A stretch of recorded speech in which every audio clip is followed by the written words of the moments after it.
See you next time, November 28, 2025.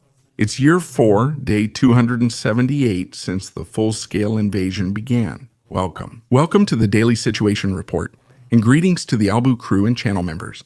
There are some territorial changes again at Wolfschanz. The Russians were able to make further gains in the northeast of the city and managed to reach the outskirts right here at the front.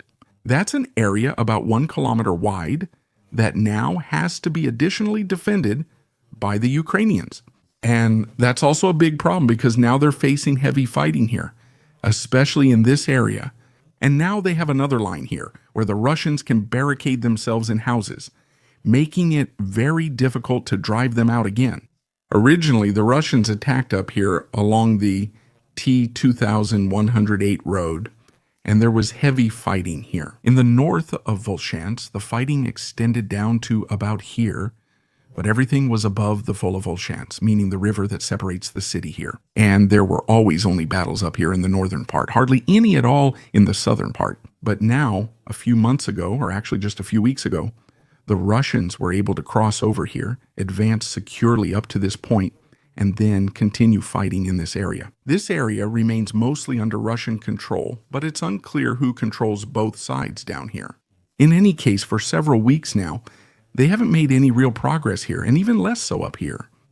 The Ukrainian defensive lines are actually quite stable, but that's why they're attacking here now, to pick another point and increase the pressure. That means for the Ukrainians, they would have to get the already few remaining units in this area to massively defend this spot as well. These are buildings, and in urban combat, Ukraine is disadvantaged for several reasons. One main reason is that they can barely counterattack or quickly clear the buildings again, and the Russians are repeatedly given the chance and the opportunity to get stuck here, to call for reinforcements, and then to keep pushing further into the city center. And if the Russians manage to increase the pressure here, then the Ukrainians will have to try to counter with their units, and they could then lose control somewhere else here, because it's always the same game. If Russia can't make progress somewhere, they try to increase the pressure somewhere else. They wait for Ukrainians to arrive, then attack somewhere else entirely, and it's always back and forth until eventually the position or the city is lost. Many Russian soldiers from Kenya were also captured from this area. Russia is extensively mobilizing from Africa and the Middle East and has the influence to do so. Russia is quite influential in Africa, and since there are many Russian schools, part of the population also speaks Russian, which makes them ideal recruits for the Russian armed forces. Russian soldiers have appealed to Putin in a video and report that they were brought in under the guise of private military company Yastreb to sign contracts with the Ministry of Defense. They accuse their commanders of extortion and corruption. After they turned to the investigative committee, they say they were threatened and put under pressure. According to them, dozens of comrades were killed by their own leadership to cover up traces. Quote, "There were several hundred, now there are only a few dozen left. They fear that if they return to their unit, since they are currently in Moscow and will eventually go back, something might happen to them." If you look at the evolution of Russian complaint videos, you quickly notice that in the past, people often complained about a lack of ammunition and equipment. After that, there were complaints about meat assaults and then about food and water becoming scarce. About 2 years ago, the first complaint videos from a hate front appeared, in which the Russians complained that they were being sent back to the front with crutches or serious injuries. Now, we often hear the word Genullt. What does it mean? Being Genullt is a colloquial term and basically means that someone is intentionally sent to their death. If you refuse an order, you are not arrested, but instead sent unarmed or poorly equipped into a hopeless battle. You get Genullt. If you say something bad or are unpopular, you get Genullt. If you criticize your superiors, you get Genullt.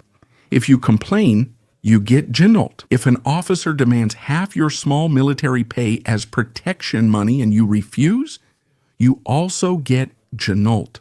If you make complaint videos and publish them, then leave and come back to the front to the same unit you just complained about. Then, as you probably guessed, you get Genullt. The message is clear. They don't want to see disillusioned soldiers return. The priority is to continue the war at any cost, no matter what it takes. Russia lost its only access to send people into space a few hours ago. A technical malfunction destroyed part of the launch pad, making it unusable. But what does this actually have to do with the war? Well, not directly with the war, but with Russia's war chest. Because they earn about $200 million per flight, which will now be missing for up to 2 years. Since the repairs are expected to take that long, the Russians are starting to damage Ukrainian drone protection corridors in a rather simple way. They take a drone, equip it with an incendiary device, ignite it in flight, and then fly quickly over the net while it burns down, similar to the Ukrainian termite drone, which was intended to destroy vegetation and smoke out Russian positions. This one drops several incendiary devices over several hundred meters to create fires in the net over a wide area. So it collapses and can't protect the road anymore. Let's focus on fire.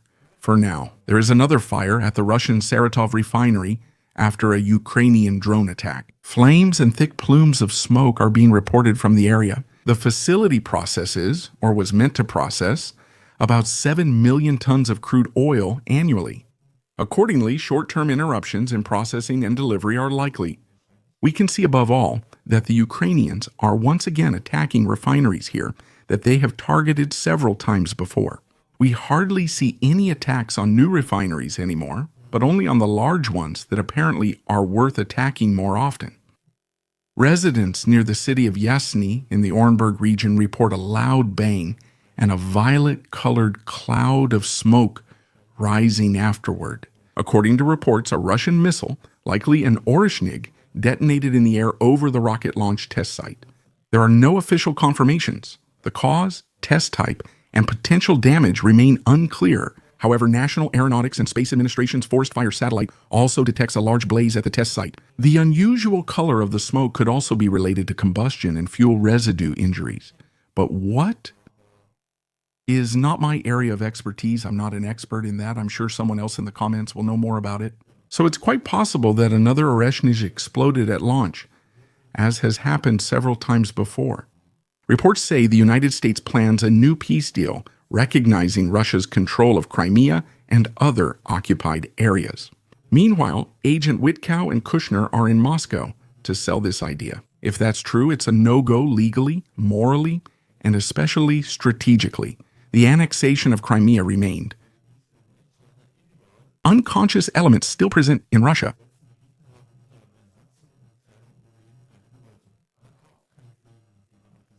Just the Kubikta and others.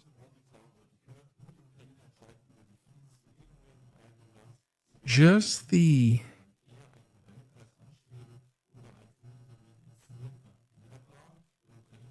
exchanging it for a ceasefire would destabilize Europe, encourage future invasions, and destroy the principle that borders cannot be changed by force. True peace means sustainable support, sanctions, pressure on Moscow, in an international, and not concessions to a war of conquest. Starting in 2026, the Russian value-added tax will increase from 20 to 22%.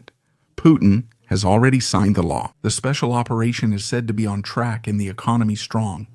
Obviously, that sounds like mockery. Ultimately, the population and businesses bear the cost of the war. In short, Putin is ready to drive his own economy full force into the wall for his imperial ambitions. Possibly not. Only because he assumes that the war will be over soon, or he wants to end it militarily faster with a higher budget. Ukrainian drones have hit the base of the Ahmad Nord regiment near Grozny. A video shows the strikes on a building. What is located there is unclear. Kadyrov's units are still considered the Kremlin's prestige and representative troops. A strike in Chechnya, therefore, has mainly symbolic significance, but it also affects morale and is likely to lead to further strengthening of Russian air defenses in this region. This will then be lacking elsewhere. Special thanks to the ALGOR crew channel members, especially Lieutenant Colonel Renike. Thank you for listening. Please subscribe, like, comment, and see you in the next situation report.